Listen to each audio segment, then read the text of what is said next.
everybody. Welcome to another episode of the Retrospects podcast. This is a very special episode. If this is your first time joining us this season, we have been talking all about Disney TV shows, and we are so excited for this one because this is a very special episode. As usual, I'd like to introduce me and my co-host. I am Brianne, and this is Erica. Say hi, Erica. Hello. Greetings, as Brie usually says. As live long and prosper and all that fun stuff. Yes. So we have some special guests, and I will let Erica introduce them. Okay. Sorry, I'm just so excited. I don't even know how to start. So, guys, as you know, I've been hyping these two lovely people up for the past 2 weeks. I've been putting it on blast, so if you haven't seen it, then your eyes are broken because it's everywhere. But I just wanted to introduce to you guys our two guests. Our first guest is a Mickey Mouse Club member. You might have remembered her back when you watched in the early 90s along with, Justin Timberlake, Britney Spears, all those people. I'd like you guys to welcome our lovely friend, Jennifer McGill. Thank you for coming. Yay! And along with her is her lifetime bestie, which how often can you get the lifetime bestie? So she's got all the deets, all the dirt, all the good stuff. Everybody say hello to Summer. Hi, everybody. Hello, Summer. I almost felt like I needed to say Summer Sanders. I felt very Nickelodeon for a minute. That was Nickelodeon. Summer Sanders. That's Nickelodeon. Yes. Okay, we've already covered. Listen, it just came to my head. I'm sorry. No, you're good. It's okay. Oh man, so tell us about yourselves, guys. If you want to tell us talk about your podcast. They have a podcast of their own, that kind of thing. Yeah, Summer, I have to warn everyone, I'm going to be yelling at Summer a lot to talk because I will take over the conversation. So It's all right. This podcast was at least 80% Summer Simmons' idea. Oh, really? Yes. All right. Yeah. We collectively have talked about the show, obviously, all of our tween lives, and have unpacked it over time, and we've lived it. And so there's that. But Summer was really the one who clarified to me, this may be a moment for us to do a show. What do you think? Let's talk about it. And then really briefly, and then I want Summer to talk. I remember I was either going to sleep or waking up, and Club Rewind popped into my brain.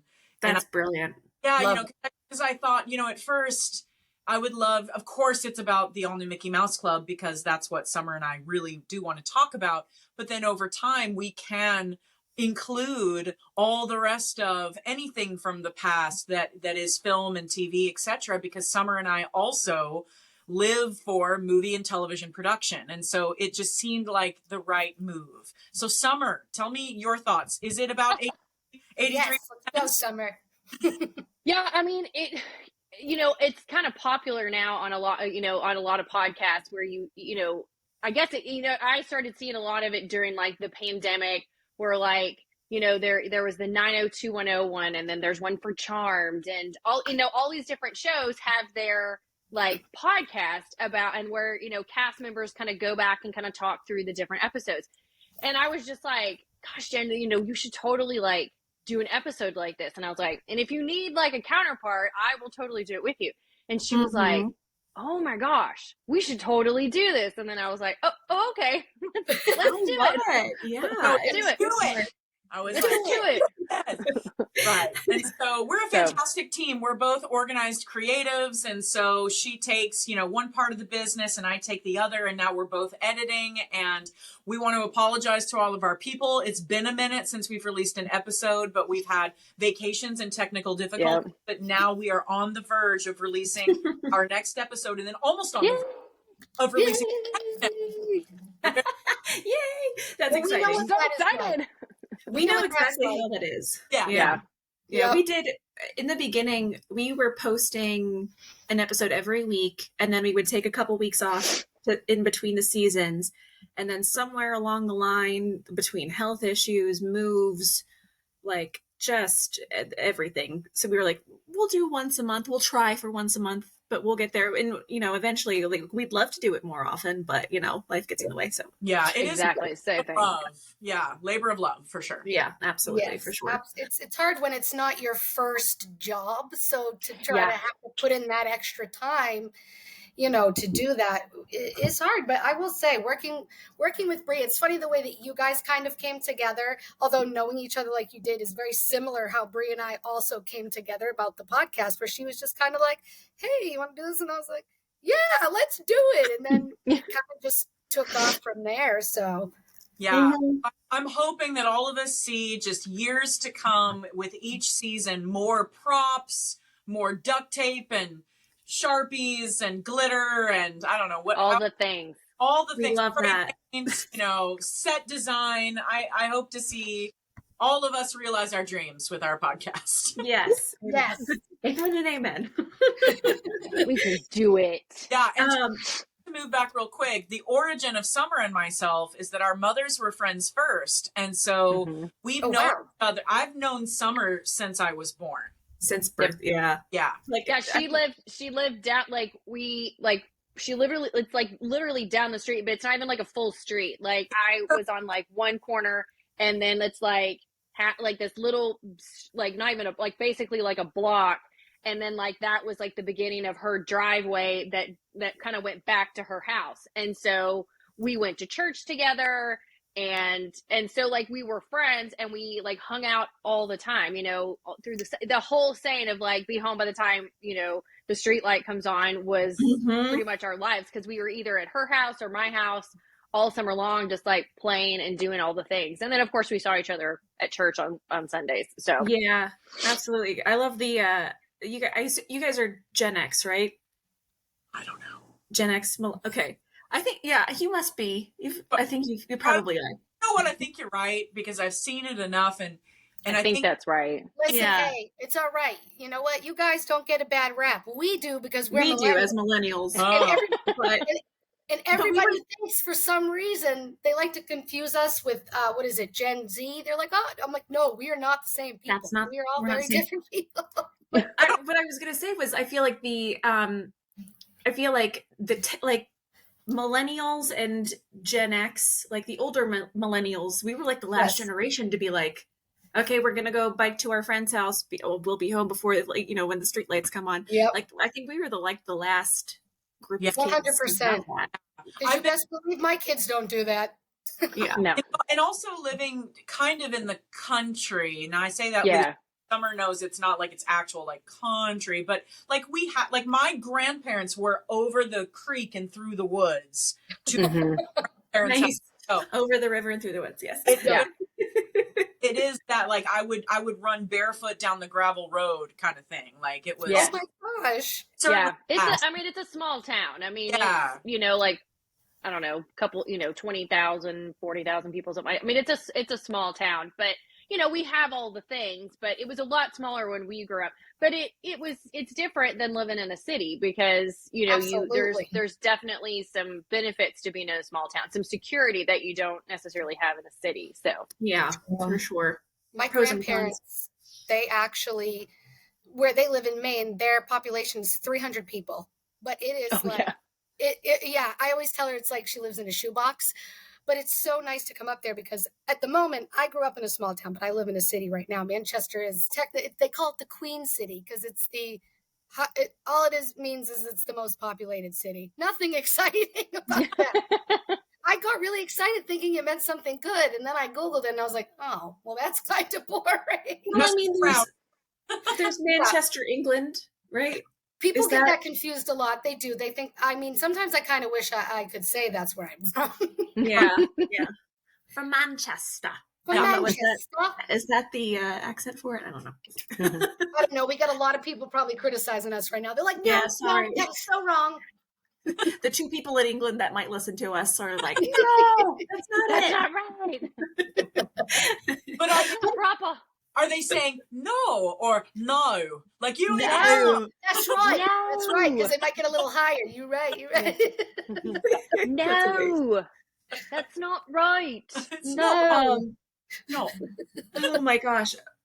So we have a whole lot of questions to ask you. I love this conversation, but Erica, what kind of questions do you have that you They're want? in there. I Yeah. love it. I love note taking. Yay! I took We notes love on that you the have notes. I took notes on the like several of the episodes that I listened to, Yes. and so we kind of, usually when we do it, we try not to burden each other with too much of something. So Bree and I will kind of collab and go, okay, why don't you focus more on this, and then I can kind of focus more on this, and then we like just discuss it a little bit and then go from there. Okay. yeah. So she's probably got more of like the podcast related stuff, and then I have more of like the background history. Oh my god. Oh. Dun, dun. Ooh. Oh yeah. Go for it. All right, Bree, go. You go first. Oh, you want me to go? Okay, sure. I do. So we already kind of covered like what made you start the podcast. Like so far, like what's been like a big hurdle when it comes to that podcasting kind of thing? Like, have you guys had any issues with it? Yes, pushing the Technology. record button. Dang technology. Oh, I feel that. Yeah. we I had really do. we know that so much. we had a guest on, and it didn't work out, and I had to we had to reschedule them. Yeah, Oh, we had no. to re-record. yeah, we had to. That's the worst. Oh, it makes my eyes water. Just Yeah. Oh. Well, and just like also like finding like a balance to our schedules, because you know we both do two completely different things, and trying to, you know, we've basically kind of figured out like Thursdays are our best day to try and like do most of our recording, and so that typically works. And we were really good in the beginning because we were like, okay, every 2 weeks we're gonna record, we're gonna have this, and we were very optimistic in the beginning, kind of like y'all were. And then we were like, oh, technology gets in the way, life gets in the way. There's just so many things. And like so summer's vacation. yes. Oh gosh, this vacation was brought up again. What happened?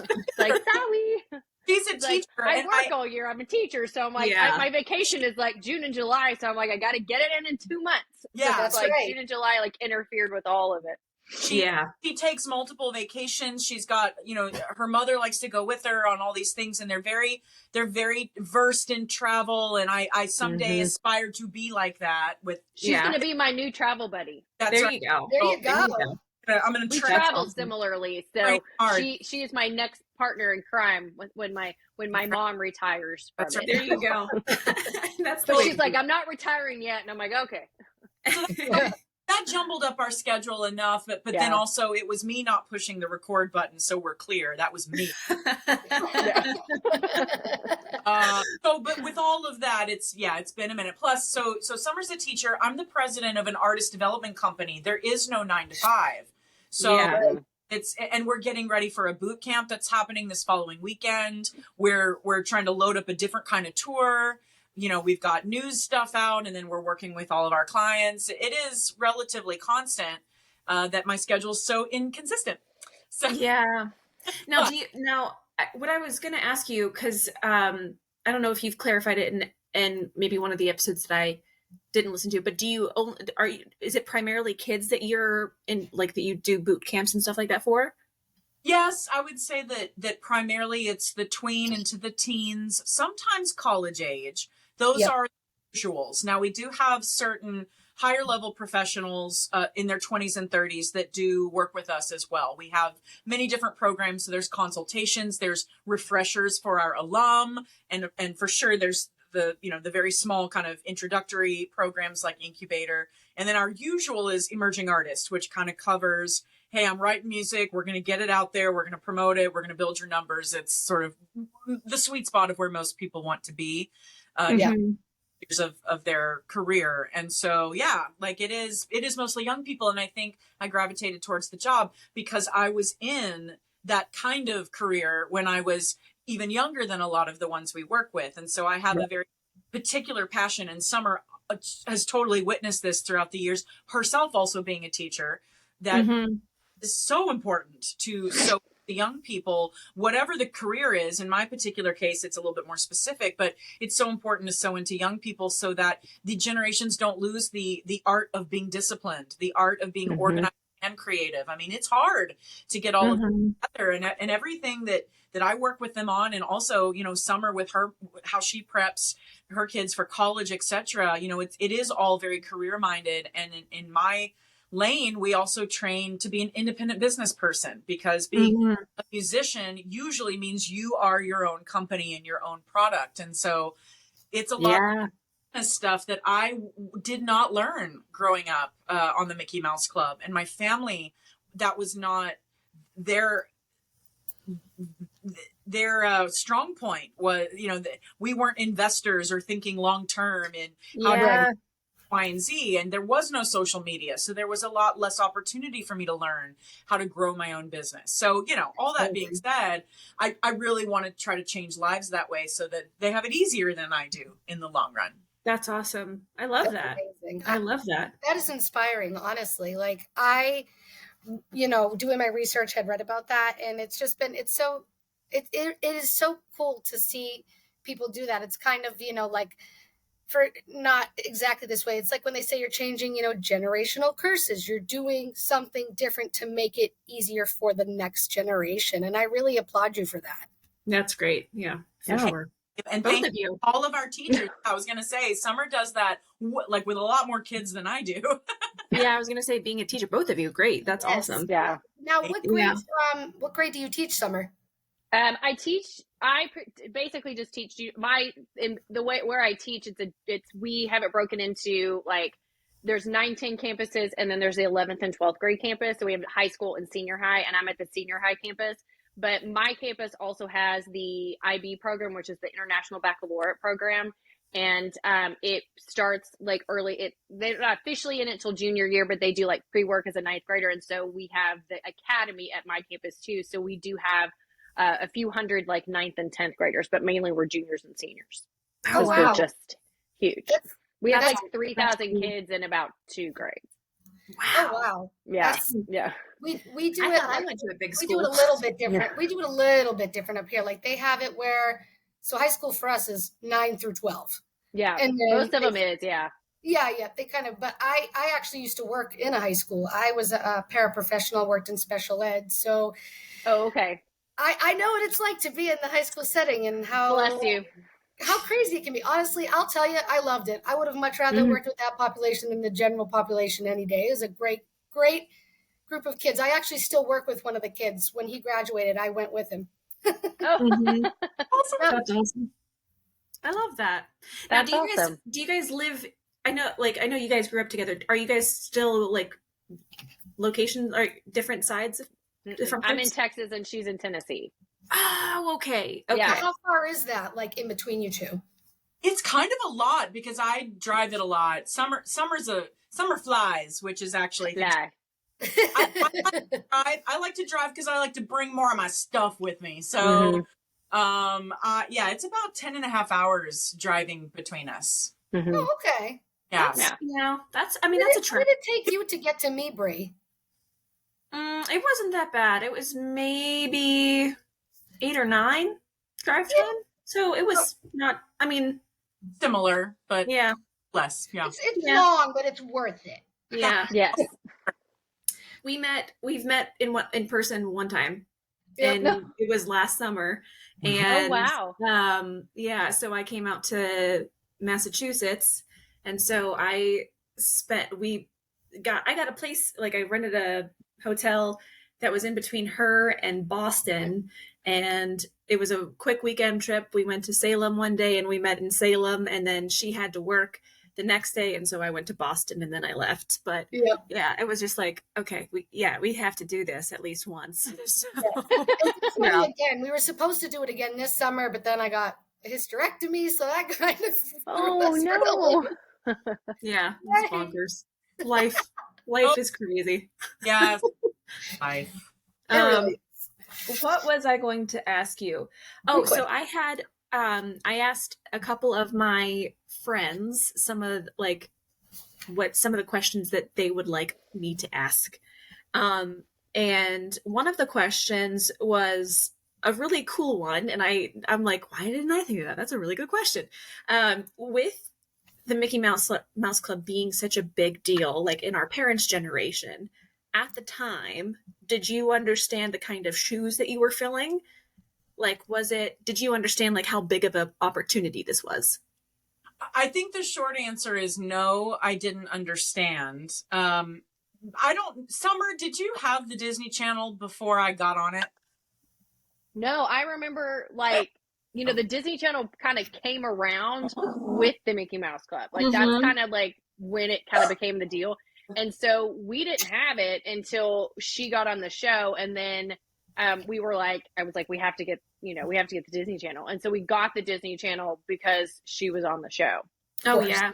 And so backing up right before the two of us got the Disney Channel because I was on the show, I remember researching the original Mickey Mouse Club because the first audition I had in this journey to the TV show was for the movie Why Because We Like You, which was going to be about the original Mouseketeers, and I was actually cast in that movie as Doreen.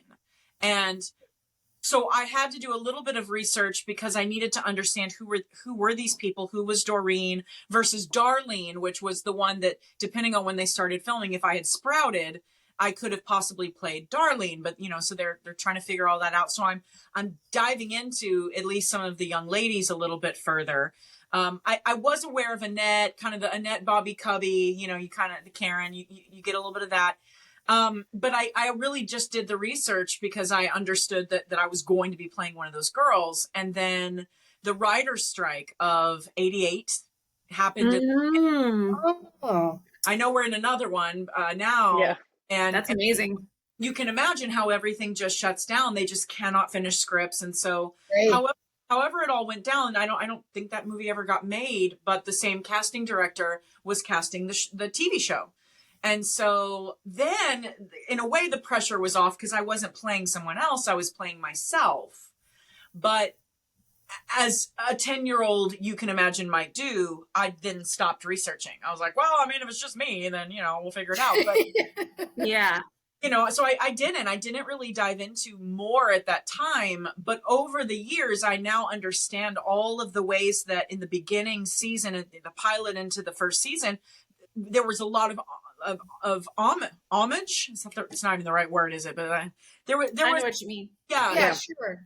There was a lot of honor being paid to the original show in the way that we were doing certain things. Now, we couldn't wear mouse ears because the hairdos of the 80s and 90s were not conducive.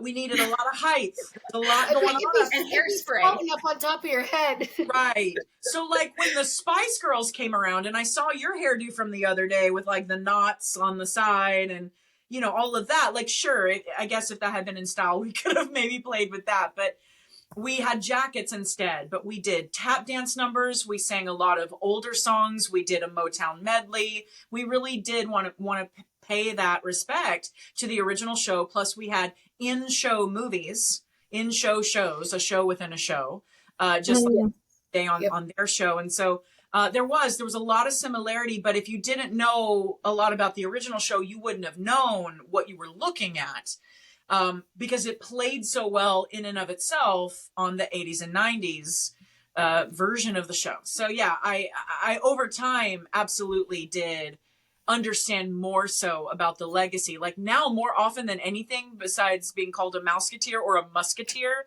or a Mickey Mouseketeer, I've been called that. The other thing I'm called is a Disney legacy. And so I have to understand where that comes from, because I certainly did not start that. That's from a whole other generation, and actually 2 different generations have passed that honor down to us. And so that it's a lot to handle. I don't think I can ever really comprehend deeply enough the whole idea that I'm in that category. That seems way too dramatic. Yeah. Way too dramatic in my life, but yes. Did you with all these, I know what was it in 2018, 2019, there was a reunion in Disney World, right? like, Mm-hmm. how many reunions have there been, and were there multiple like generations of you guys there as well for that? So Summer was there as well. Mm-hmm. And of course she was. And that was, I remember small gatherings long before social media when I was kind of coming out of college. We had small gatherings, and that was just like, oh, Tony's playing a show. Oh, there's Mylin, or there's Alana, or whatever, you know, and Yeah. kind of find each other. And like one of those happened in New York for me. At the same time, there were plenty of small gatherings in LA, because there were a lot Right. of LA, you know, Tony would sing and Ryan would come in and like do a something, or Carrie was around, and, you know, there was a lot of that. Rona was there. She had, you know, so many cool jobs. And I was never in LA for any of that. And so Right. I've heard the stories over time. Yeah. But really, the first Always in the Club inspired or purposefully put together event was when Tony Luca was on The Voice, and it was the finale episode. And so I came out to LA.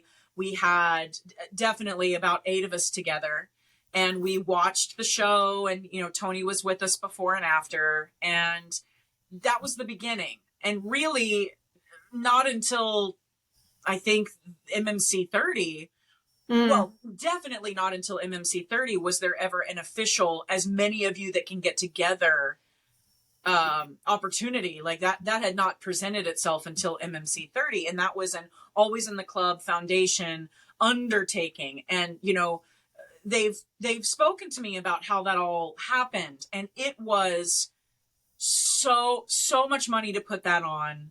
There were thousands of fans there. Wow. Yeah, like there were a sea. Like it was to the point where if any of us had gone through the I'm too cool for MMC stage, when we saw everybody, we were like, oh my gosh, we were a thing. All right, like this was That's awesome. You know, like That's really cool. We got into a parade, and like all of our loved ones are waving at us and crying. Like it was very cool. It was a great experience, and what was very, very special was they went out of their way. You know, Disney was really, really good to us, but everybody went out of their way. Always in the Club went out of their way. We got pieces of the set. That's cool. Oh, that's awesome. Yeah, we had a big conference ballroom. It's not a ballroom; it's so much larger. An event space in Epcot Center, and they had strategically placed, you know, the diner, and then like from Wow. 7 when the legs are coming out of the wall with the skates, and there's like a cow and whatever was going on. And as soon as I walked in, I knew exactly what I was looking at. Like you didn't have to explain to me what this was. I knew every set piece, and it was really special to have Summer there too, because she had grown up around all of these people as well. Yeah. And I was in a really particular place where I felt really good. I was really at peace with a lot of, but there were also just a lot of children that were now adults that I was seeing again for the first time since we've grown up. And I introduced 2 Mouseketeers to each other who had never met before. Wow. Yeah, I felt real cool at that That's point. awesome. I mean, I guess that had to cool. happen. Felt real cool. That had to have happened because, you know, some people were on there for one season, some people came on later, and Right. you were there for the whole thing, man. That's amazing. It was awesome. Beginning to end. Yeah. Yes. In the end, all right. And- the OG. Yes. Summer, I remember you saying that you studied a lot of like production and film and Mhm. stuff like this, and obviously, I assume that this kind of watching your best friend do this kind of influenced that, right? Like, Absolutely. did you end up like working with Jen at any point, like doing things together before this podcast? Like, No, and that's, you know, it was like I went to college, and, you know, I studied TV and film production and performance, and I was like, you know, just like anybody, I was like, I'm gonna move to LA, and I was 21 and grew up in a small town, and I was like, maybe I'm not gonna go to LA just yet. And so I fell into teaching as just, it was not something I sought out. It was something that came calling. And so I just kind of fell into it, and so it just became what I did. And so, but then I started off at one school, and then I moved to the school that I'm currently at. And when I was at this school in the beginning, I taught a television class, like kind of like a history of TV class. So it was like, cool. Okay, now I kind of get to utilize, a lot of the stuff that I learned in college and things of the sort. But no, unfortunately, Jen and I never got an opportunity to work together until the podcast. So we're now kind of utilizing those things from the early days. And so I'm now getting to, of course, like when I was in college, digital was not a thing. Yeah. And so, so I understand production, but it's now in a completely different way. So it's like relearning all over again how to do things. But the concept is there. It's just kind of relearning how to do it. So now, I'm sorry, I didn't. That's mean okay. to cut you off. No, you're totally fine. But whenever I was listening to the first couple episodes, like from my understanding, you're like a really good dancer. You guys were friends. Did you have the opportunity to audition too? No, well, no. I mean, there was like a moment where I was like, maybe I should audition. And then nothing ever came to fruition on it. And I think it was kind of like, it was perfect for that to kind of be Jen's thing and for me to support her in that way instead of That's awesome. Like both being on there at the same time would have just kind of been a different thing. So it just, things work out the way that they're supposed to. Yeah. I think it's always good to have the bestie there, Yeah. And support. That did happen between Jason Miner and JC Chazet, because Jason and JC were friends before, and Jason got on, like a year or two before JC came on. So yeah, they were actually besties from what I understand. Okay. From kid language, they were major friends, and then they both ended up on the show. So that was pretty cool. Yeah, whenever I was kind of doing a little like trivia research for the previous episode, the one where we were talking about Mickey Mouse Club, the all new Mickey Mouse Club, I was like reading a few articles, and I think JC said something about being friends with Tony, and that was his bestie on the set. We talked about it before. I feel like when we were talking about them and we talked about like where he started, I think we mentioned, because when you're talking, I'm like, this sounds so familiar. Yeah, because we covered. Yeah, we did a season on boy bands, and we had to cover NSYNC. So Jason Miner was in Shiloh, which you could say was like a country boy band. Oh, okay. Well, Shiloh, Blaine was also in Shiloh. So we have two. Oh, okay. And two Mouseketeers in NSYNC. So that's awesome. That's there awesome. You go. That's cool. I didn't know that. I'm not like I know. I'm talking to some like people that live in Texas and Tennessee, and here I am. I'm like, I don't really listen to country. Sorry. I did give you a list, Bree. Have you did that yet? You did. And there's some things that I can tolerate and be like in the right vibe. I can feel it, but I tried to prep her, because every year when we go to Maine, that's all that comes in is country. And I was like, Bree, I promise you there's country out there that you could like. And I just sent her this big Spotify playlist. And I was like, and there's probably some on here you might not like, but just keep listening and you will, I promise. You're like, I found 2.5 songs that are like, I can do it. Yeah. Listen, they're not all about trucks and white t-shirts and beer, okay? That's There's true. plenty of songs that are not. I know. And then a lot of those times, like they're like tear jerkers, and I'm like, I don't want to listen to tear jerkers whenever I'm on my way There's some to good work. country tear jerkers for sure. I don't want to feel feelings. I just want to clap and I just want the vibe. I just want the vibe. That's what I'm saying. And then a song comes on, I'm like, oh, this is so sad.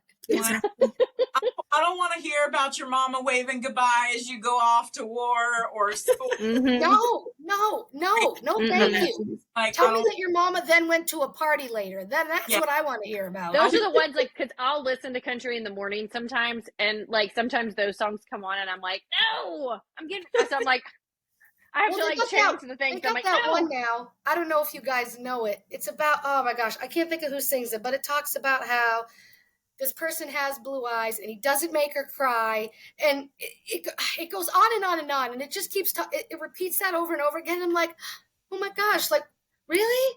Really? That's so romantic. It's so sad at the same time. You have to look it up. It's such like a touching. I sent it to Bree because I was like, Bree, you would like this country song. It's very of course she hasn't listened to it, so she can't help us. Well, I was on the shuttle back from my office to my parking spot whenever I was listening to it. And I was like, don't cry, don't cry, don't cry. Skip, just for now. Cry on the shuttle. Cry on the shuttle. Listen to the fun things, the upbeat ones. You don't want to cry in front of like random coworkers you actually don't know. So as a side, as kind of an aside, as a segue back into our topics, I actually don't think Mickey Mouse Club did a lot of country songs. We didn't. Yeah, that's true. Did you prefer like this songs, like performing the songs, or did you prefer the skits, or like I know you talked about how great it was to like have the, you know, interviews and like raw footage of like you guys actually being yourselves. But did you prefer more skits, or did you prefer like performing songs and stuff? I preferred the song. I preferred the music because it was such a fantastic process, and Summer got to watch, like, literally she was right there on the other side of the glass, like in this hot, like expensive, like top-notch Foley studio that was fancy schmancy. Yeah, fancy schmancy, you know, attached to the backstage tour. So there was like a whole wall of glass where you could see in as a tourist taking the backstage tour. And then Summer's like in the production booth where there's, you know, 5 people turning knobs and telling me how to sing something. And I'm just this little kid, like in this huge recording room with my microphone and like one ear on the earphone, one ear off, looking at my lyrics, making my little notes, and sometimes being aware that there are people watching me on the other side of the glass that can't hear me when I make a belting face. It, you know, Summer can hear what I'm singing, but everyone in the window just sees. They're like, "What's she doing?" Yeah, and then I'm like, "Sorry, you don't know." You okay in there? Yeah, so that's awesome.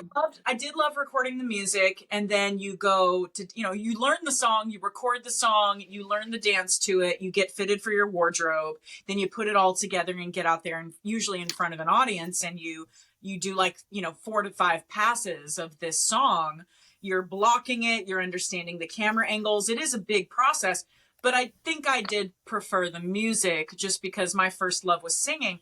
But Summer and I were just talking on a not yet released episode about how pretty early, I don't think I knew it at the time, but now watching the show, you know, kind of with this different artist development perspective, I was really great at comedic timing. And I just didn't know how good that was, you know. But I also knew that I was a sponge. You know, I didn't really have a lot of practice before I got on that show with anything acting or comedic acting related. And so it just so happened that I took direction very well, that they were able to mold me into what they needed me to be for these skits. But to retain that and to do it, like, you know, I was a little rock star. Like this episode we just watched, I was a rock star. And I just can't get over myself. I just can't get over. Well, and it's also too, as I say on the podcast, I'm like, she was perfectly cast. Yeah. Because like I like watching that again, I was like, oh, I've witnessed this. Like I've witnessed you do this kind of stuff personally. So it's kind of like she got to channel her inner like self to do it. So it was so perfectly done because she naturally like kind of did this stuff. And then to kind of, you know, the comedic timing just kind of went with it. So it was just absolute perfection. I mean, it was, no one else could have played it as well as she did. And that's not me being biased. True. You know, I mean, that's just saying. That's the beauty of that show, that you could really tell, you know, maybe not all of, I mean, I can't speak for everyone. Maybe not all of us were so attached to that show and what it represented and the methodology and the rehearsal time and all the routine that you have to go through. But I was made for something like that. You know, it really was. Right. it was a great match for me. And so it's delightful when I see myself thrive, even in the first season, you know, with what I've been given to do, because I was funny and I'm so glad. It was We're so proud of you. That's awesome. It's absolutely okay to be proud of yourself. There's nothing and it's good. I feel like more people, Bree and I were just talking on Snapchat about how we should feel more proud and good about ourselves. So that's so good. And I'm glad that you're out there teaching that to other people, because there's so many other people in the world that need to have that confidence and just love themselves and think they're funny. And that's okay. Yeah. Like be able to recognize when you've done something well. Like, and it's okay to say, I did a good job. Like, I know I did. And that's okay. And I think too many times we're taught that it's not okay, you know, like we're, you know, kind of tooting our own horn, but it's like, that's okay. Because if I don't do it, somebody else may not. And so I should be totally okay with being able to say, I'm proud of myself for doing a good job. Yeah. It's been very therapeutic for me to go back and watch these episodes and remember just everything behind the scenes that might have been connected to a certain segment of the show, but also to have our guests on to sometimes set the record straight, but also to have a completely different version of a kid perspective or even an adult perspective. We had our first adult on the show who's more adulty than we are. And he was a real live adult. A real live adult.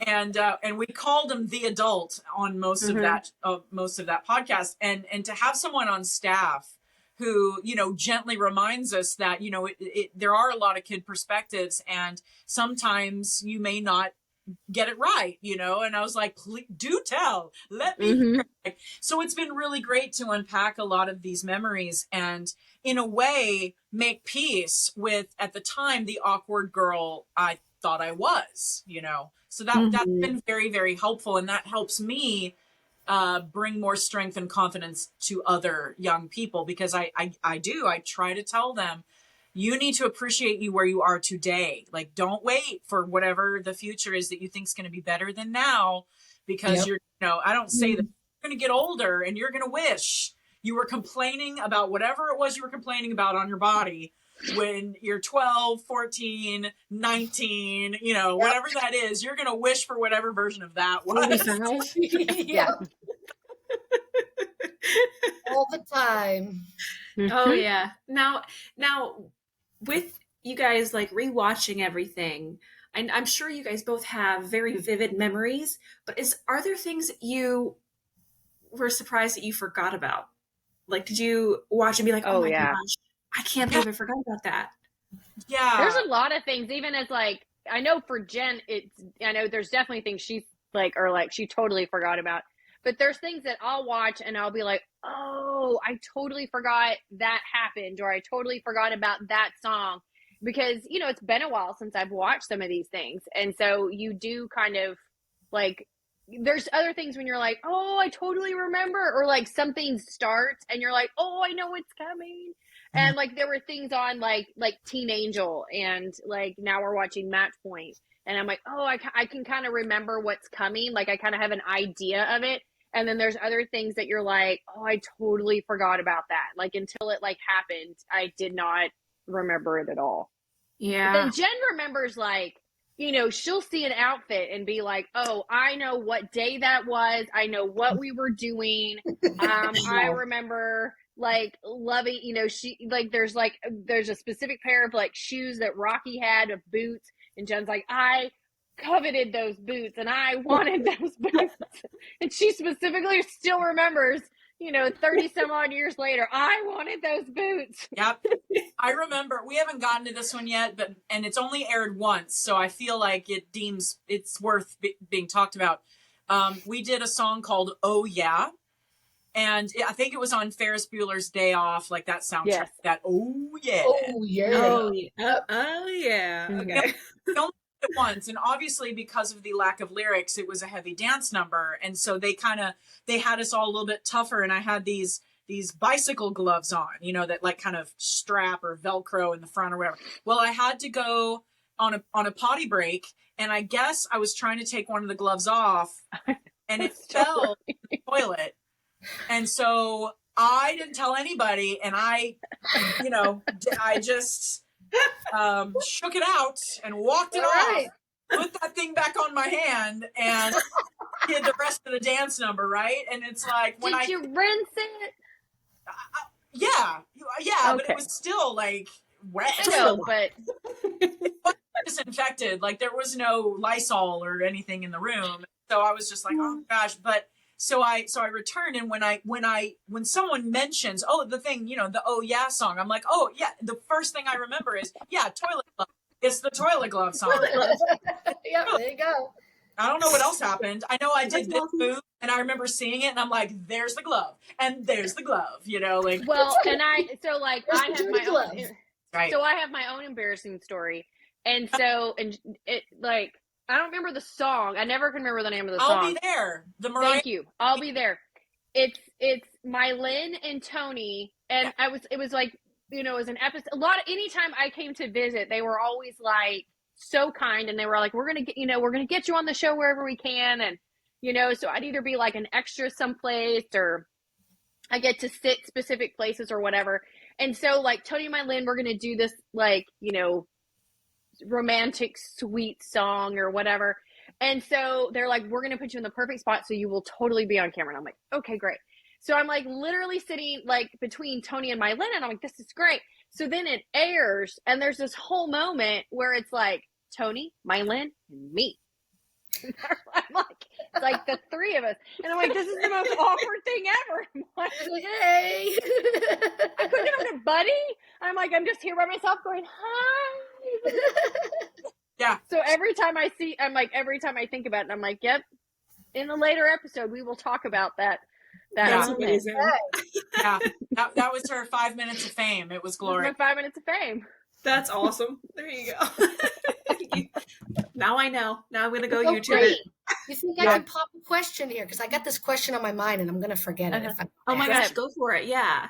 All right. Please. So this just has to go back a little bit about Jennifer and how you were talking about like the singing and how that's kind of something that you really into. So now I discovered something about you that I didn't know. So this particular movie that I loved, My Boyfriend's Back, I was like, wow, that song sounds so familiar. And then I discovered it was you, and I was so excited because now I definitely watched that movie probably when I wasn't supposed to. I have an older brother. Yeah. So I remember loving it, and I remember loving that song. Now, when that movie was coming out, did you know that song was going to be in it? Yes. Oh. Well, I mean, yeah, I know. We're like, no. Okay. The first answer is no, because you're making the album, and it's on Walt Disney Records. And so at that time, that was not in my training to think long-term of, okay, we're doing this song, where is it getting placed? Right? That wasn't anything I was thinking of. I didn't co-write it. I had no ownership of it. And so I didn't care. I didn't know. I wouldn't have known what to ask anyway in that realm. And so at some point, somebody, I don't remember how I even found out, but at some point somebody told us that it was going to be the main song in the movie My Boyfriend's Back. And so Summer and I go see it. Now, no, that's not right. Mom, you're because I'm with no, well, the way I found out it was in the movie is that on my birthday, my mother took me to the movie, and I was like, why am I going to this movie? It was not at all the kind of movie my mother was going to want to see. It's a very interesting movie, to say the least. Yes. Yeah. And I remember sitting there thinking, why did my mother bring, like, of all, like, what is such a big deal about this movie? My mother wants me to see it. Then the scene comes, and I'm sitting there, and I'm like, it took me a second, then I'm like, oh my God. My best friend's in this movie. And it was like completely different story. But that's how I found out. Because your mother told my mother, who then took me to the movie to hear, and that's how. But my mother didn't tell me. We like went to the movie, and I remember, and we both walked out. And I'm like, that is a horrible movie. I could say that I was in a movie with Philip Seymour Hoffman, except I think it was like Philip Hoffman. He was the bull, first one that got eaten. Yes, you're right. You're absolutely right. That might have been his first movie because he hadn't gotten his name right yet. But however I found out, I don't remember. But I was with a bunch of school friends and or Mouseketeers, and we're watching the movie. Now I'm expecting that the credits are going to say my name, and they don't. And so that was where I got super let down, because it's like, you know, Hanging On for Dear Life by MMC. And I was like, burning the place down, we're burning the place down. You know, I was weirdly wrecked just because I had such high hopes that I was going to see my name in credits, right? But honestly, I mean, I'm over it. But like, to know that my voice is just there in the most important moment, you know, at the prom, and they're connecting, and it's just such a good part. It was a good part of it was the only good part. I'm so sorry. Listen, it's okay. I watch a lot of weird B movies that most people don't like. So I mean, I do too. And that was that. I probably should go back and watch it now, because I might enjoy it more now than I did back then. But I just remember sitting there going, "Why did my mother take me to this movie? Right. Like, what about this movie must my mother want me to see?" You should watch the movie again, because really, it doesn't take itself that seriously. And as adults, it is a lot funnier, because I think as kids, we're trying to really follow it like a kid's story. Yes. Like a teen story. But really, it's almost more for the adults, because you've got the mother who's just trying to feed her kid, who just so happens to be a zombie, but she's just trying to feed him. So she's bringing home some human to, like, I just thought you'd like him. I don't know, like, go spend time with you know, Kevin or whatever his name was, and she's trying to feed her baby, and it's just it's a dark comedy, and honestly, like, even though I think it went much better later, I mean, Cabin in the Woods, kind of a similar, like, what genre is this? You know, it's just kind of that dark thriller horror comedy that doesn't really take itself seriously, and that's why it works, because it's funny, because it's not taking itself too seriously. But it was very special, and you know, that's probably the biggest song that people request of me from the Mickey Mouse Club days, is that, you know, only second to Jennifer Sings the Blues, which was my mother's favorite. Those two were my mother's favorite as well, for sure. Oh yeah, of course. That's awesome.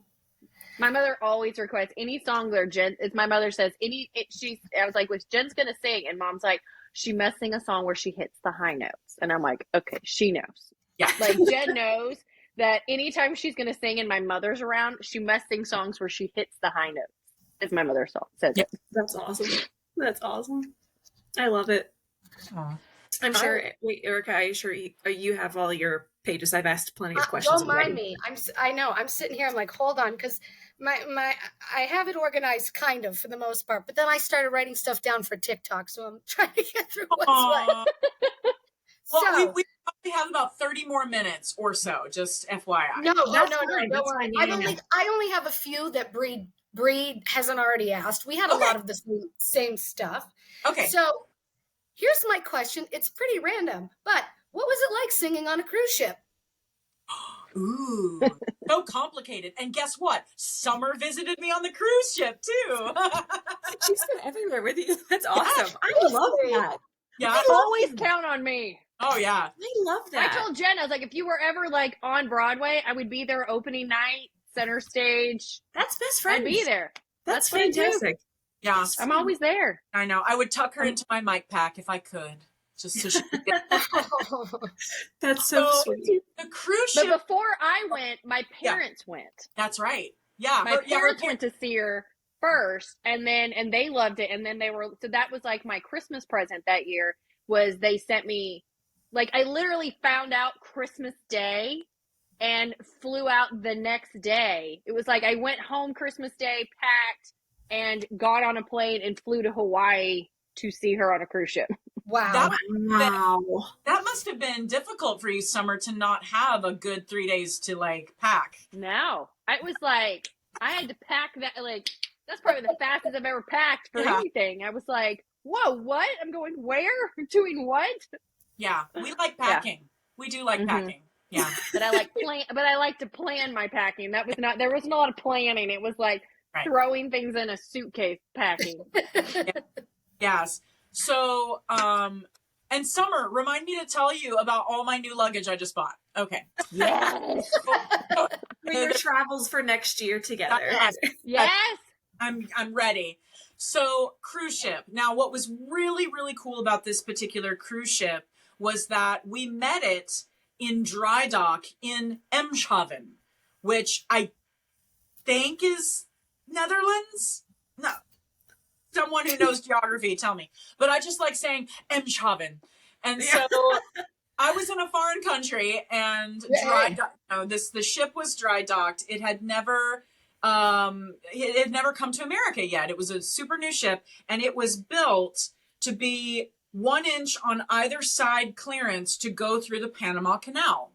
Wow. And that's where we went. So in the beginning stages of rehearsal within the vessel and on the stage and getting final wardrobe fittings and everything that we were doing, we were crossing the Atlantic.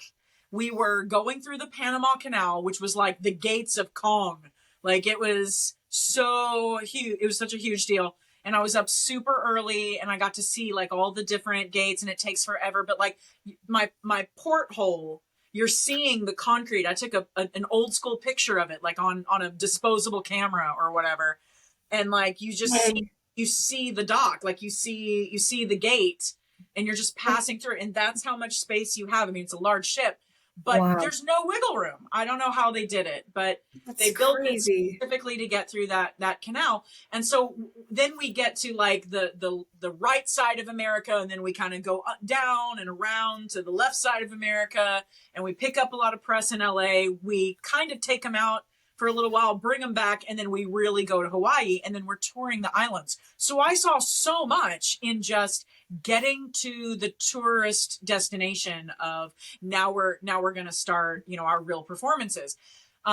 We had one day at sea when we had to rehearse on stage, and we were so seasick. It was so topsy-turvy, and I had never been, I don't think I might have taken one cruise before that moment, and it wasn't like that. It was like to Nassau, Bahamas. It was, minimal as far as how much we covered.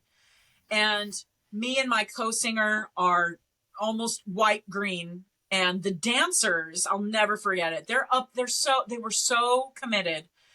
Some of them had tied big plastic trash bags around their waist or like on their belt loop, in case as they're pirouetting, they had to barf, just really quick into the bag. It was, I can't believe that was really happening, that we were trying to work while we were so seasick. So there's that. So really though, I don't think most of our shows, if any of our shows, were at sea. I don't remember ever having a moment where the stage pitched or wobbled in a way that I would have been concerned. But I loved singing on a cruise ship. I was certainly treated like a guest. The singers were treated like royalty. It was certainly unfair, but I reaped the benefits at the time. And I had a fantastic, 9-month vacation. Yeah. I can imagine. Yeah. That sounds awesome. That is really exciting. I just thought it was pretty cool. I'm actually going on an Alaskan cruise in 2024, and so fun!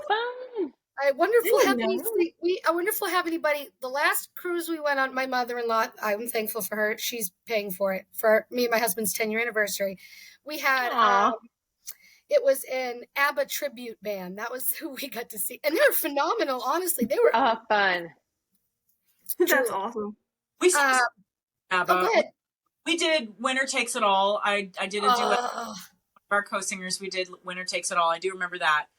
And Mamma Mia, I'm sure that made it in. So yeah. Of course. Yeah.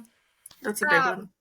So what, along the whole lines of you singing, what was it like for you when you finally released your debut album? Well, It was a really hard project. Like, I'll say that, I can't tell you if it's more difficult than when an artist releases with an independent label, which I guess is what I did, but maybe a larger independent label as well as a major label. I don't know how to measure, but I was really spent after doing my part to put everything together. I co-wrote all of the new songs. I helped choose the covers.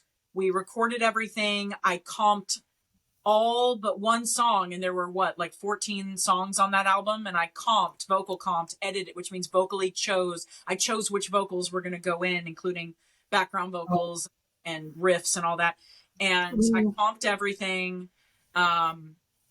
And all the graphic promo work and all the things that I had, like the countdown graphics and I don't know, whatever was going on. I met up with a girlfriend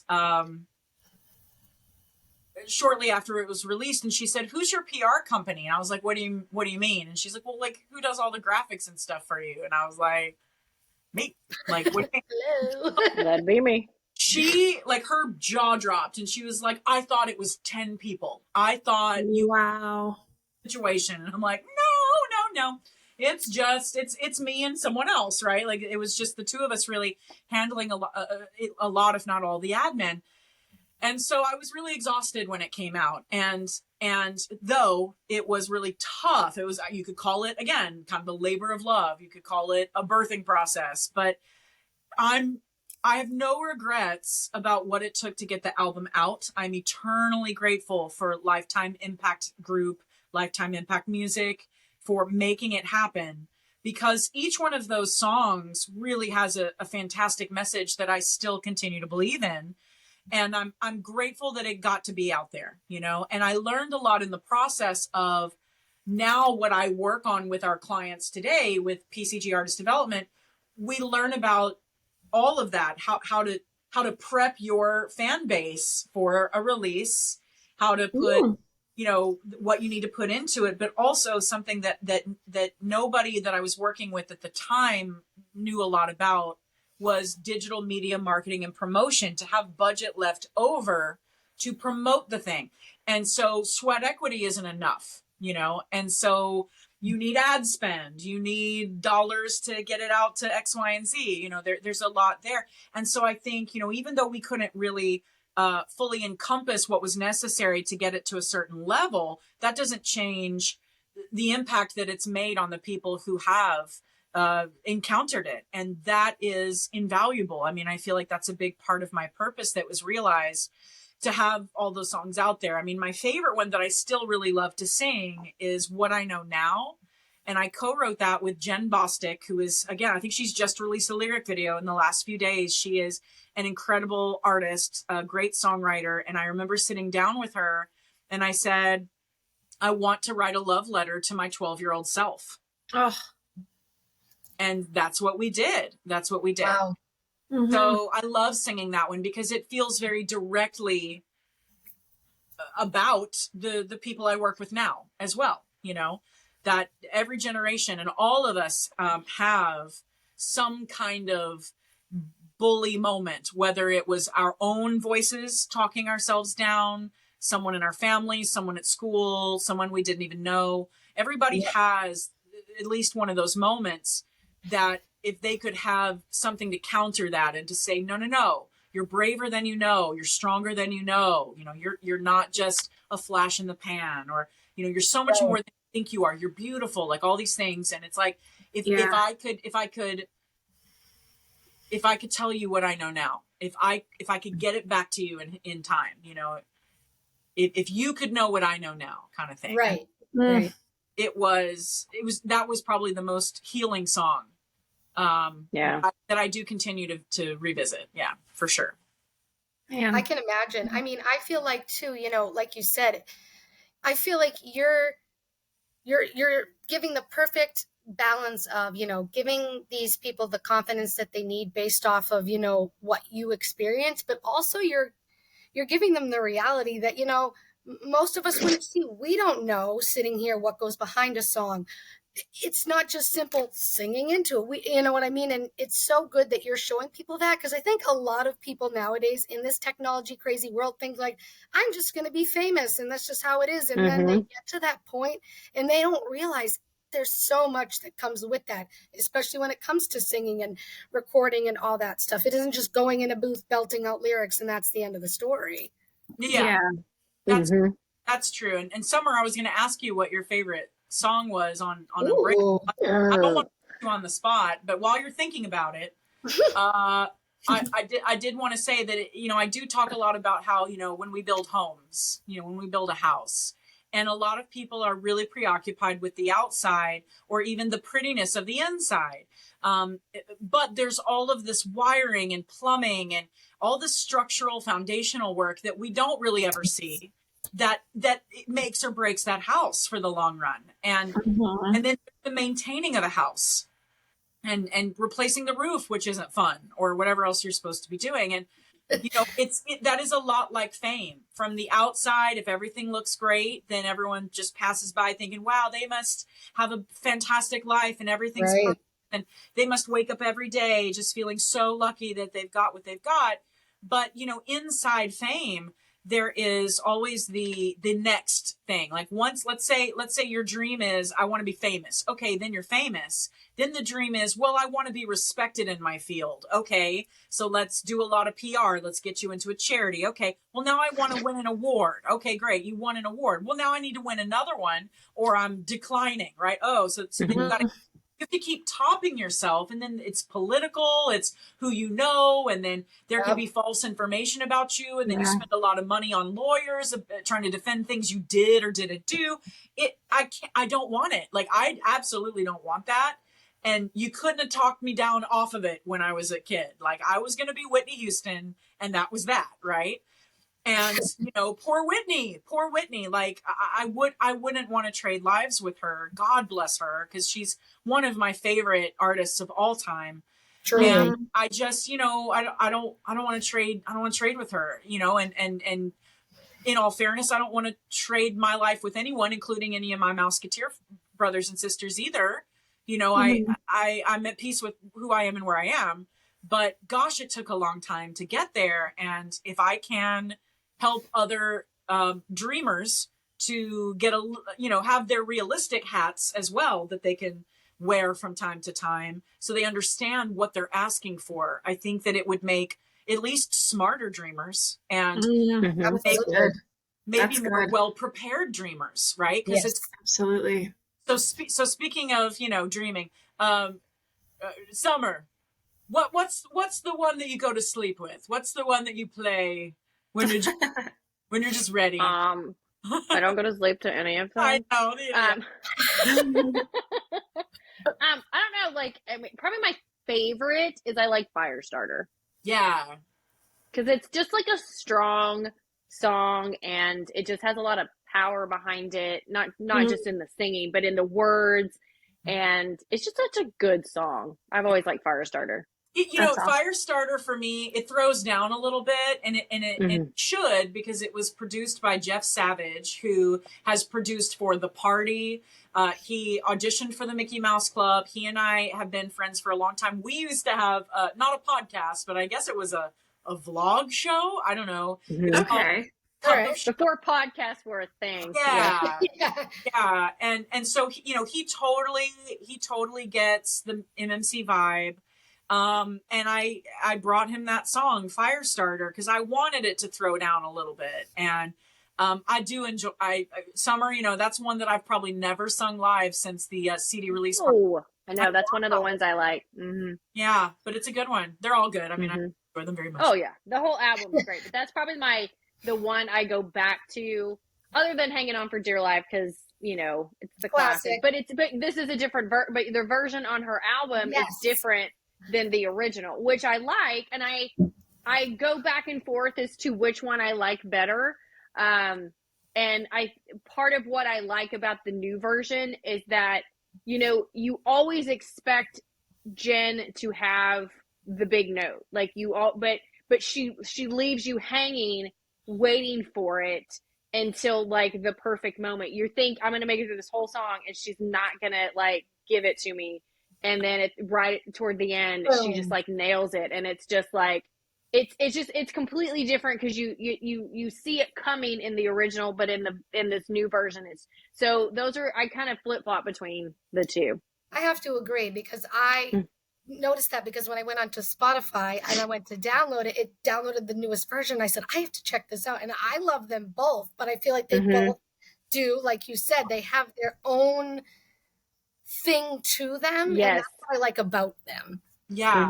I appreciate that. And I co-produced this newer one. And actually just so that we're like totally transparent, Jeff Savage produced one, I think around like, I don't know, like 2013 maybe. And his was like Man in the Mirror. Like we were just on this Michael Jackson era kick. It was really peppy. It was like a half step higher than the original. Like we were very ambitious, right? And that one was super fun. I don't think it's anywhere online now. I don't know why. I don't know what happened. But really, this one that's on the album, it was the grown-up version. Like it was the I sang the lyrics before, not really understanding their weight. Right. And this time I told my story. And it feels more mature. It feels heavier. And then I did rearrange a little bit of how the hook goes and all of that. And when I do go like big towards the end, then there's this whole like after party that like a cool down that happens at the very end. And that was really just for the fans because I thought, oh, they're going to think it's over. And then we just get a little bit more. And it just felt like a love letter to the fans, really. If you want to think of it that way. It's long. It's a long song, but I mean, it's good. Okay. Yeah. It works for me. I got a long ride into work every day. On. Put it right on. First thing I'm putting on when I get in there. There you go. Wake you up. I love it. Since we're kind of, I guess, winding down, Erica, do you want to do one more question from each of us and then plug their socials and all that fun stuff? Well, sure. Hold on 1 second. Oh, well, it's not even a question. It's something that I have to say as we were just talking about your singing. I watched that video on your Instagram of you performing Respect. And oh my gosh. You are just like, you do. Like I said, it truly, like watching you from the clips that I watched from the Mickey Mouse Club and watching you now, like your voice is just truly, and I'm not just saying that because you're on here, it's amazing. And watching you do that, my son was next to me, and even he said, he's like, Mom, she's good. I was like, I know. Well, so the funny thing is so like we did a girls trip to New Orleans for Jen's 40th for her 40th birthday. That's so fun. And we went to this, like, I don't know, we went to a karaoke bar that's like, I don't know, well known in, near Bourbon Street and all that kind of stuff, or on Bourbon Street. I don't know. We waited forever because we were like, Jen has to sing karaoke. And it's so funny because you see, when people normally get up for karaoke, you're just kind of like, oh, okay. And then you get some decent singers and you're like, oh, yeah, you're good. That's great. And then Jen gets up and sings karaoke. And it's like, all of a sudden, people are just like, what? Like, it's like, damn, girl. I mean, it's like, it's a complete change in the audience. The audience is just like, hold on. Like, what is this force that just came out? And she, like, did you see Moulin Rouge? Is that right? Oh my gosh, are you kidding? Yeah. Do you see my poster? Do you see my poster? That's the Moulin Rouge poster in the back.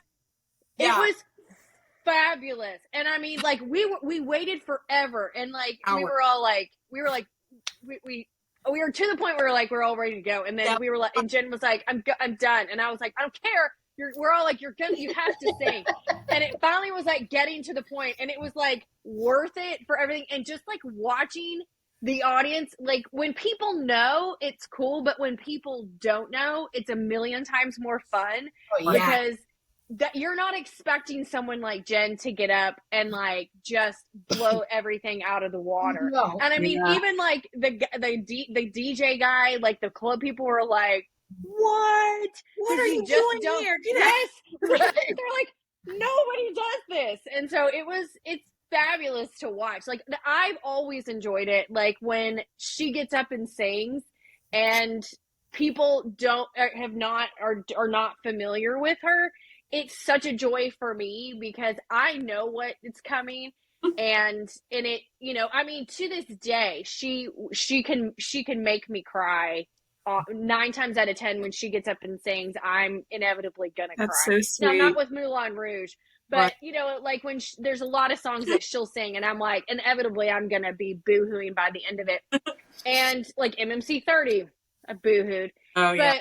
But it's just an expectation. But I mean, but it's fun to watch people like all of a sudden just be like completely like just like overtaken by her voice, and just, you know, how phenomenal she is, and how she's just how fun she is to like to sing and to entertain, and just how much fun she has on stage, that people just like, you know, just, it's so much fun just to watch the people go bananas over her. And it's, I mean, even when people expect it, it's fun, but it's even more fun when people don't expect it. Like those are my favorites to watch, and just to watch the audience and be like, oh, y'all don't know what's coming.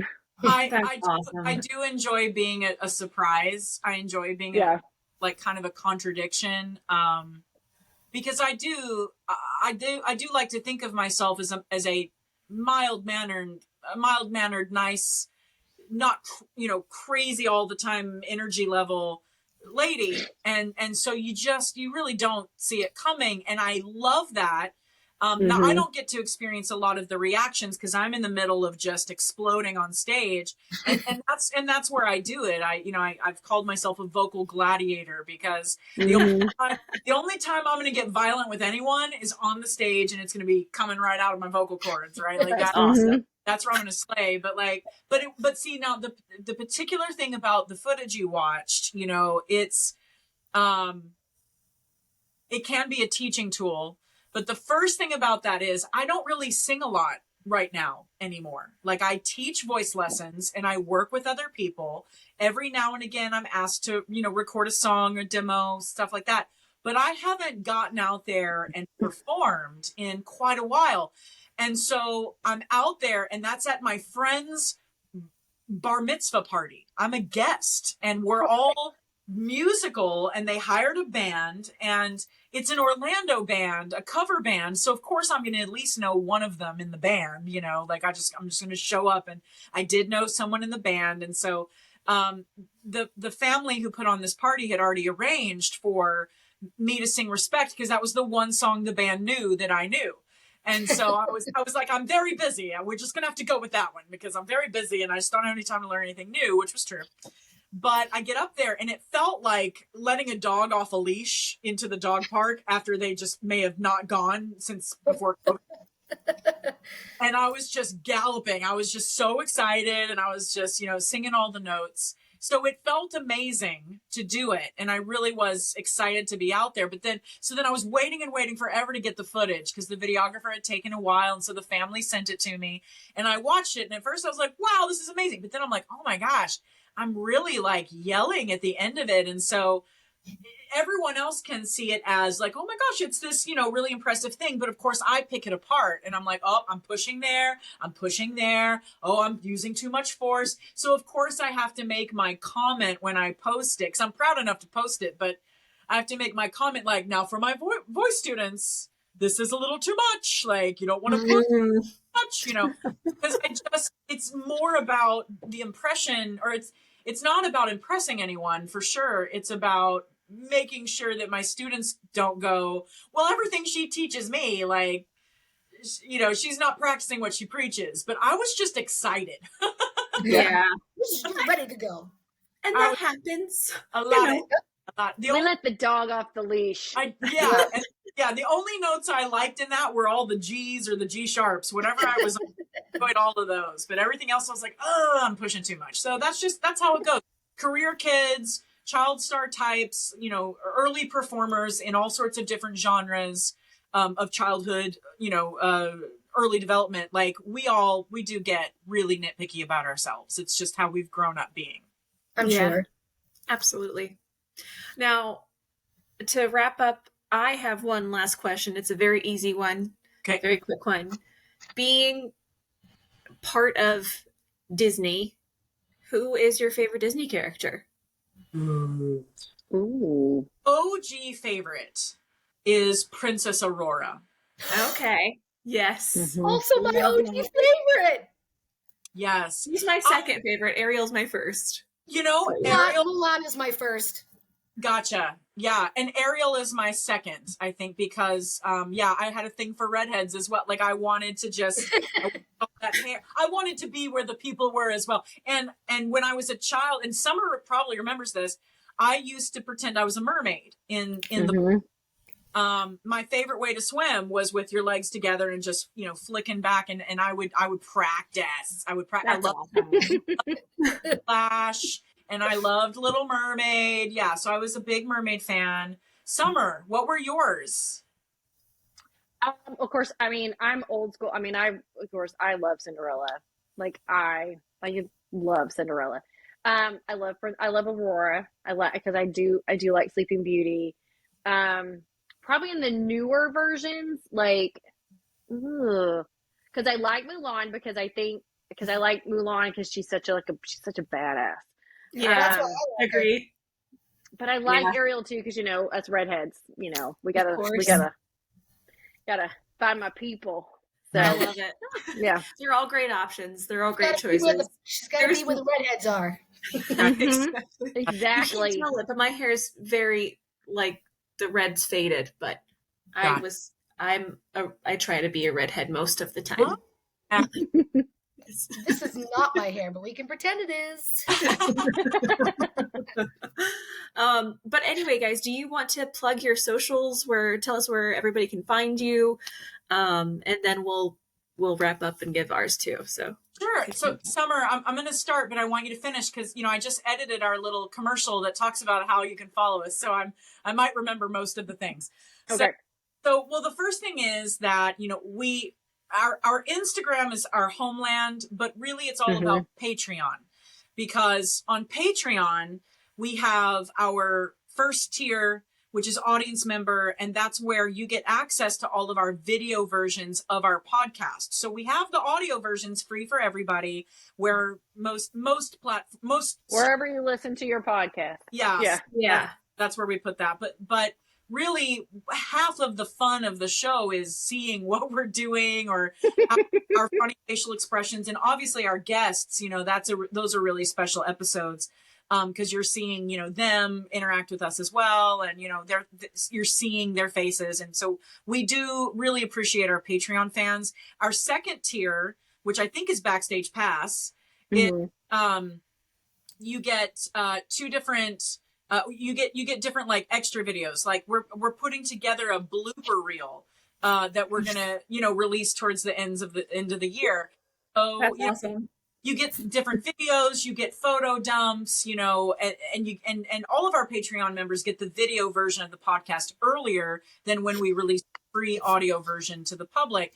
And then our final tier is all access, and we just had a pilot watching party in May where Summer and I were together in Texas, and we got to watch with our people who signed on, who are in our top tier on Patreon. And then we did an edited version for all the rest of the people who couldn't make it in that tier in our all access, so that they could enjoy what we were doing and what was happening just after the fact. Right. And so we love Patreon. And Summer, what is our Patreon handle? Club Rewind. Official, isn't it? I think it's just Club Rewind. Yeah, this is the one, because everywhere else you can find us at Club Rewind. Yeah. No, sorry, I got it backwards. Everywhere else you find us at Club Rewind. Everywhere else. I'm gonna get it. No cue cards. Everywhere else you can find us at Club Rewind Official. That's our Instagram. You've got Twitter, which we're never on, and we have TikTok. We have TikTok, which is, fantastic. And Summer, I don't even remember if we've gotten on Threads yet. You did. We did get on Threads. We joined. We joined Threads. Yeah. And we made a post. Yeah. And on TikTok, we have one post, but it's sort of an epic post. So we're going to let it just be there for a minute, and you guys can make it viral. We whatever. are not TikTokers, Nice. so No. so we don't really understand the TikTok. Yeah. So then, but Patreon is patreon.com/Club Rewind. Yes. Okay, gotcha. Yeah. And then Yeah. you can also email us, clubrewindofficial@gmail.com. If you have questions and you just feel like, I don't know, emailing us, you can, but you can just. But if you're on Patreon, you can always you can message us on Patreon too, and you can always message us on Instagram and all the things. We respond to everybody. We do comments. Yes. You like everything. If you direct message us, unless it's something creepy, we're going to respond. Yep. We're good That's with it. awesome. Yeah. But yeah, That's good. we want to build that online family because we know there are plenty of Mickey Mouse Club fans out there. And we know that everyone's grown now. We've got the next generations. And we can't bank on this show ever streaming anywhere outright, but we can bank on YouTube having, their scraggly VHS edits and then our own version, so we're going to collect all the scraps and we're going to relive those episodes and we're going to relive them with our viewers and our listeners. Our guests, and it makes us happy to have those conversations. And so we're going to hopefully be doing it for many years because there's 7 seasons, everybody. And our hope is that as the seasons go on, we get additional guests to bring on, guests that have been on have already been on season 1, but as we get farther into it, we have new Mouseketeers and our hope is we get more crew people that worked behind the scenes, writers, things like that. That's to come awesome. On. And as we just had, Jen said, we had our first adult on to kind of tell things. And we learned things that we didn't know from it, from what he knew. And so, to get to hear from different people will be kind of cool to see, how things were chosen and why things happened the way they happened. So from the adult side of it, instead of our kid brain that just kind of imagined why it happened that way. Of course. Like for instance, Summer and I have guessed over and over again about the use of stock footage in the season. And our recent guest answered that question, not even knowing, or maybe he did, but not even knowing that we had guessed and thought that maybe this was the reason.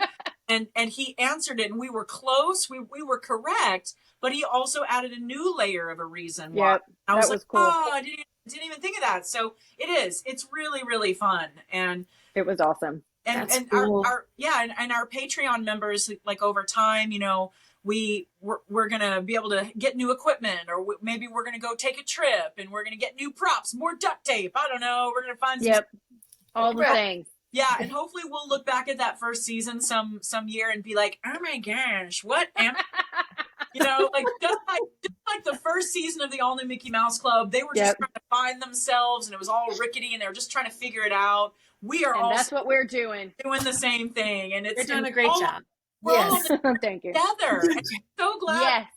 We found you guys because you had tagged something about the all new Mickey Mouse Club MC, and I saw the footage and I was like following all the, because we want to band together. Like Club Rewind follows all of the podcasts we can find that come across our feed that talk about, the all new Mickey Mouse Club or Disney related paraphernalia, just whatever part of the extended family we find, we follow them and we support everyone. And so we're so thankful that you asked us to come on your show. Gosh. Yes, thank you so much. This was so fun. I'm so glad that you guys just took the time to talk to us. So thank you. It's been wonderful. So I guess on our end, you can find us at the Retrospects Podcast on TikTok, Instagram, Twitter, which we're not on very often. You can email us, except you never will. You never will. We always say that on every episode. We give out our emails. Sorry, go ahead. I lost access to the Twitter, I lost access to the Instagram and the TikTok, so it's all run by Erica now. So that's why you don't see my face on the post. But it kind of works out because she does all the editing. So I was like, you know what? I'll be the social media manager. Yeah. There you go. But yes, and you can find us on what is it? Google, Apple, Spotify, and Stitcher. And Anchor. Anchor, thank you. Yes. But guys, thank you so much. It's Yes, been thank such a you. pleasure. We really appreciate it. And we'll definitely let you know whenever we're done editing, and we'll get this Yay! out there for you. Okay. We're excited. We appreciate Thank y'all so much. Thank you. We'll Thank keep you, in guys. mind. We'll keep Yeah. Have a good one. all of that, okay? Yes. Yes, please. Bye. Bye. Bye.